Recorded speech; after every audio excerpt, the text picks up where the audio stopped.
Hello friends, कैसे हैं आप सब। आई होप अच्छे होंगे। आज का वीडियो आपके लिए बहुत इंपॉर्टेंट होने वाला है। आने वाले सारे एग्जाम्स के लिए अक्टूबर माह के टॉप 20 क्वेश्चन यहाँ पे लिए गए हैं, तो वीडियो को लास्ट तक देखना है। हम शुरुआत करते हैं पहले क्वेश्चन से।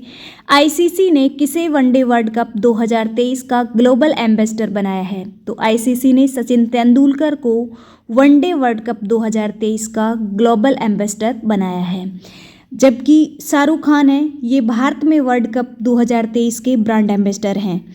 भारत में तो शाहरुख खान हैं और ग्लोबल एम्बेसडर हैं ये सचिन तेंदुलकर हैं, तो इन दोनों को याद रखना है। इसके अलावा अगर हम देखें तो इसका आयोजन आईसीसी वनडे वर्ल्ड कप का जो आयोजन है वो इस बार भारत में हो रहा है 5 अक्टूबर से लेके 19 नवंबर तक, तो ये आपको याद रखना है। नेक्स्ट है, एशियन गेम्स के इतिहास में जेवलिन थ्रो में स्वर्ण पदक जीतने वाली प्रथम भारतीय महिला एथलेटिक्स कौन बन गई है?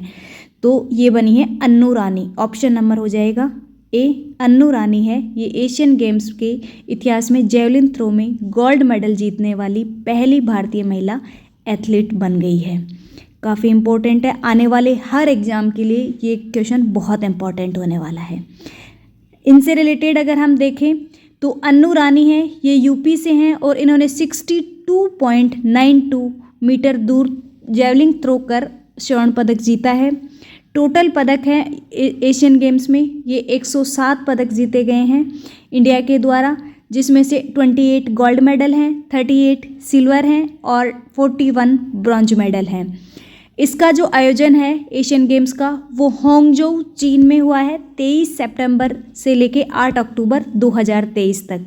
टोटल इंडिया ने 107 पदक के साथ चौथा स्थान है वो प्राप्त किया है। 28 गोल्ड, 38 सिल्वर और 81 कांस्य के साथ चौथा स्थान किया है, जबकि पहले स्थान पे चीन रहा है 383 पदक जीतकर, तो याद रखना है। इसके अलावा एशियन गेम से रिलेटेड कंप्लीट वीडियो आपको चैनल पे मिल जाएगा, तो वो भी देख लेना है।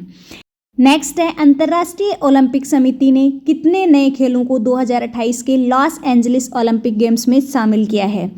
तो 5 गेमों को, ऑप्शन नंबर हो जाएगा डी, 5 गेम्स को 2028 के लॉस एंजलिस ओलंपिक गेम्स में शामिल किया है अंतर्राष्ट्रीय ओलंपिक समिति ने। तो 5 गेम्स को शामिल किया है। कौन कौन से 5 गेम्स है? क्रिकेट हो गया, बेसबॉल हो गया, फ्लैग फुटबॉल, स्क्वैश और लैक्रोस। ये 5 गेम हैं जिनको अंतर्राष्ट्रीय ओलंपिक समिति ने 2028 के गेम्स में शामिल किया है। नेक्स्ट हो जाएगा, क्रिकेट को कितने सालों बाद ओलंपिक्स गेम्स में शामिल किया गया है? तो क्रिकेट को 128 साल बाद, ऑप्शन नंबर सी हो जाएगा, 128 साल बाद 5 जो गेम शामिल हो रहे हैं। लास्ट क्वेश्चन में जो हमने देखा है उनमें एक क्रिकेट भी शामिल है, और क्रिकेट को 128 सालों के बाद ओलंपिक्स गेम्स में शामिल किया गया है। 128 साल बाद क्रिकेट की 2028 के ओलंपिक में वापसी होगी। इससे पहले क्रिकेट 1900 के पेरिस ओलंपिक में खेला गया था। अब 2028 में खेला जाएगा 128 सालों के बाद, तो ये आपको याद रखना है। नेक्स्ट है, ग्लोबल हंगर इंडेक्स 2023 में भारत को 125 देशों में कौन सा स्थान मिला है? तो ये मिला है 11वां स्थान, 111वां स्थान। ऑप्शन नंबर हो जाएगा डी। ग्लोबल हंगर इंडेक्स 2023 में 125 में से 111वां स्थान मिला है इंडिया को। पहले स्थान पर कौन कौन से देश रहे हैं? तो बेलारूस, बोस्निया और हर्जेगोविना, चिली और चीन है, ये पहले स्थान पे रहे हैं। इसके अलावा भारत की बात की जाए तो 2022 में 107वें स्थान पे था और अब 2023 में 111वें स्थान पे आ गया है, मतलब और ज़्यादा भुखमरी बढ़ गई है। इसके जारीकर्ता जो हैं वो है कंसर्न वर्ल्ड वाइड और वेल्थुंगर हिल्पे द्वारा जारी की जाती है। नेक्स्ट हम बात करते हैं, आरबीआई ने किसे नए कार्यकारी निदेशक के रूप में नियुक्त किया है? तो आरबीआई ने मुनीश कपूर को आरबीआई ने नए कार्यकारी निदेशक के रूप में जारी किया है। ऑप्शन नंबर हो जाएगा बी, मुनीश कपूर को। आरबीआई के नए डिप्टी गवर्नर हैं ये स्वामीनाथन जानकी रमन हैं। आरबीआई के वर्तमान गवर्नर हैं वो शशिकांत दास हैं, 25वें नंबर के गवर्नर हैं ये। आरबीआई की स्थापना 1 अप्रैल 1935 में हुई थी और इनका मुख्यालय है वो मुंबई में है। नेक्स्ट हो जाएगा, भारतीय स्टेट बैंक के अध्यक्ष कौन हैं जिनका कार्यकाल अगस्त 2024 तक बढ़ा दिया गया है? तो ये हैं दिनेश कुमार खारा। दिनेश कुमार खारा जो हैं इनका कार्यकाल 1 साल के लिए और बढ़ा दिया गया है। भारतीय स्टेट बैंक के अध्यक्ष दिनेश कुमार खारा हैं जिनका 1 साल के लिए और बढ़ा दिया गया कार्यकाल। एसबीआई के नए मुख्य वित्तीय अधिकारी CFO हैं वो कामेश्वर राव कोदावंती हैं। एसबीआई की स्थापना 1 जुलाई 1955 में हुई थी और इसका मुख्यालय भी मुंबई में है। नेक्स्ट क्वेश्चन हो जाएगा, भारत सरकार ने UIDAI के CEO का कार्यकाल कितने वर्ष के लिए बढ़ा दिया गया है? तो ये बढ़ा दिया 1 साल के लिए। ऑप्शन नंबर ए हो जाएगा। UIDAI भारतीय विशिष्ट पहचान प्राधिकरण के जो CEO हैं वो अमित अग्रवाल हैं जिनका 1 साल के लिए कार्यकाल बढ़ा दिया गया है। अब ये 2 नवंबर 2024 तक इस पद पर कार्यरत रहेंगे। भारतीय विशिष्ट पहचान प्राधिकरण का गठन है ये 28 जनवरी 2009 को किया गया था। नेक्स्ट क्वेश्चन हो जाएगा, साहित्य का नोबेल पुरस्कार 2023 किसे मिला है? तो साहित्य का नोबेल पुरस्कार 2023 का जॉन फासे को मिला है जो नॉर्वे से हैं। ऑप्शन नंबर बी हो जाएगा। नोबेल पुरस्कार से रिलेटेड वीडियो आपको चैनल पे मिल जाएगा, ट्रिक के साथ वीडियो बनाया हुआ है तो आप देख सकते हैं, ट्रिक आपको याद रही होगी। क्लाउडिया गोल्डिन, जैसे कि क्लाउडिया गोल्डिन है अमेरिका से, इनको मिला है इस बार का इकोनॉमिक के क्षेत्र में, और नरगिस मोहम्मदी जो ईरान से हैं इनको पीस के लिए नोबेल प्राइज़ मिला है। तो ये भी आपको याद रख लेना है और उस वीडियो में आप देखोगे तो आपको सारे नोबेल प्राइजेज का वीडियो है वो विद ट्रिक बताया गया है, तो आप जाके देख सकते हैं। नेक्स्ट क्वेश्चन हो जाएगा, भारत के बाहर डॉक्टर BR अम्बेडकर की सबसे बड़ी प्रतिमा का अनावरण किस देश में किया गया है? तो अमेरिका में किया गया है, भारत से बाहर। अमेरिका के मैरीलैंड शहर में 14 अक्टूबर को 19 फीट ऊंची इस प्रतिमा का अनावरण किया गया है। तो बहुत इंपॉर्टेंट है, याद रखना है कि भारत के बाहर अमेरिका के मैरीलैंड शहर में 14 अक्टूबर को 19 फीट ऊंची इस प्रतिमा का अनावरण किया गया है। आप यहाँ इमेज में देख सकते हैं। नेक्स्ट हो जाएगा, हाल ही में मालदीव के निर्वाचित राष्ट्रपति कौन बने हैं? तो मालदीव के निर्वाचित राष्ट्रपति हैं ये बने हैं अभी मोहम्मद मुइज़ू हैं, ये मालदीव के निर्वाचित राष्ट्रपति बने हैं। मालदीव की राजधानी की बात करें तो माले है, मुद्रा मालदीवी रुपया है, तो ये भी आपको याद रखना है। नेक्स्ट है, वनडे पुरुष क्रिकेट वर्ल्ड कप का सबसे बड़ा स्कोर किसने बनाया था? तो वनडे पुरुष क्रिकेट वर्ल्ड कप का सबसे बड़ा स्कोर दक्षिण अफ्रीका ने बनाया। ऑप्शन नंबर ए हो जाएगा। दक्षिण अफ्रीका ने 50 ओवर में 428 रन श्रीलंका के खिलाफ जीतकर दक्षिण अफ्रीका ने ये स्कोर बनाया था। 50 ओवर में 428 रन की श्रीलंका के खिलाफ है, तो ये भी आपको याद रखना है। ये भी डायरेक्ट पूछ लिया जाता है कि कितने रन बनाए हैं, कितने ओवर में बनाए हैं और किसके खिलाफ जीता है। नेक्स्ट हो जाएगा, CBDT के चेयरमैन कौन हैं और जिनका कार्यकाल बढ़ा दिया गया है? तो CBDT के चेयरमैन नितिन गुप्ता हैं जिनका कार्यकाल बढ़ा दिया गया है। इनका कार्यकाल अब 30 जून 2024 तक बढ़ा दिया गया है। CBDT है central board of direct taxes, केंद्रीय प्रत्यक्ष कर बोर्ड।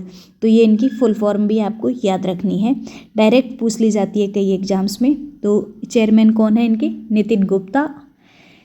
नेक्स्ट हो जाएगा, कनाडा इंडिया फाउंडेशन द्वारा ग्लोबल इंडियन अवार्ड से सम्मानित होने वाली प्रथम महिला कौन बनी है? तो ग्लोबल इंडियन अवार्ड से सम्मानित होने वाली सुधा मूर्ति हैं, ये पहली महिला बन चुकी हैं। तो 2023 में इन्हें ये पुरस्कार मिला है। काफ़ी इम्पॉर्टेंट है, याद रखना है। कनाडा इंडिया फाउंडेशन द्वारा ग्लोबल इंडियन अवार्ड जीतने वाली सुधा मूर्ति बन चुकी हैं।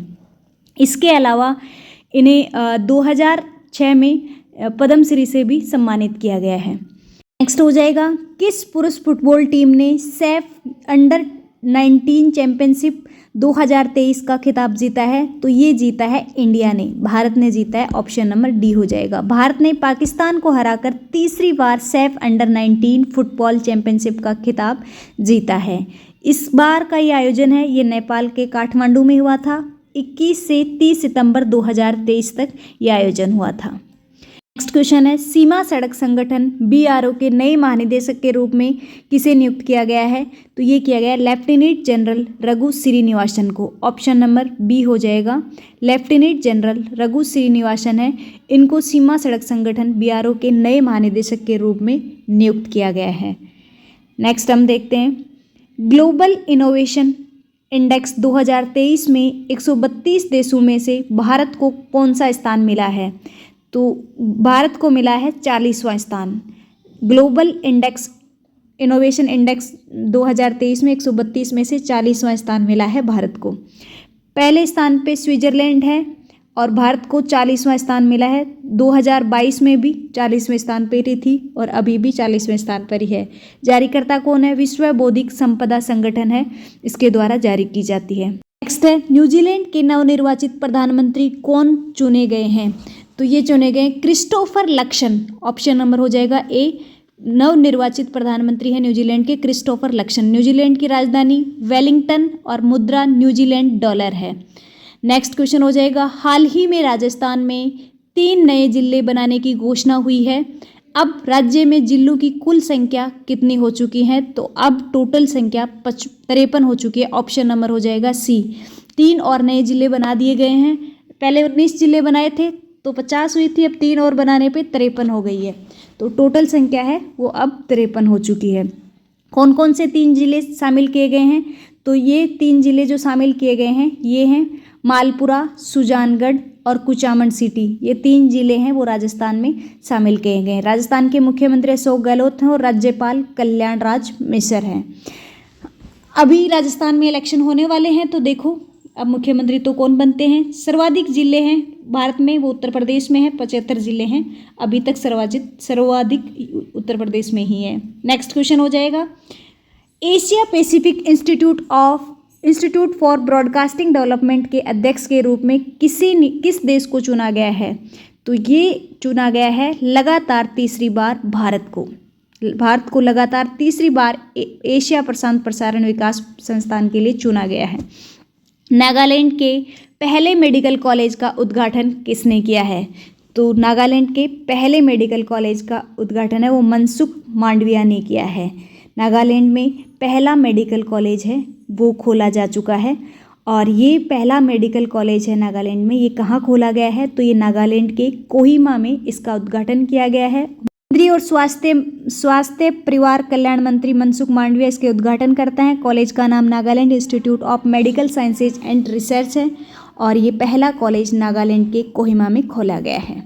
नेक्स्ट हो जाएगा, भारत के पहले सोलर रूप साइकिलिंग ट्रैक का उद्घाटन किस शहर में किया गया है? तो भारत के पहले सोलर रूप साइकिलिंग ट्रैक का उद्घाटन है ये हैदराबाद, तेलंगाना के हैदराबाद में किया गया है। ऑप्शन नंबर हो जाएगा सी। मुंबई में खादी और ग्रामोद्योग द्वारा आयोजित खादी महोत्सव का उद्घाटन किसने किया है? तो खादी महोत्सव का उद्घाटन है ये किया है आपका नारायण राणे ने। ऑप्शन नंबर हो जाएगा सी, नारायण राणे ने। केंद्रीय सूक्ष्म लघु और मध्यम उद्योग मंत्री नारायण राणे हैं, इन्होंने उद्घाटन किया है खादी महोत्सव का।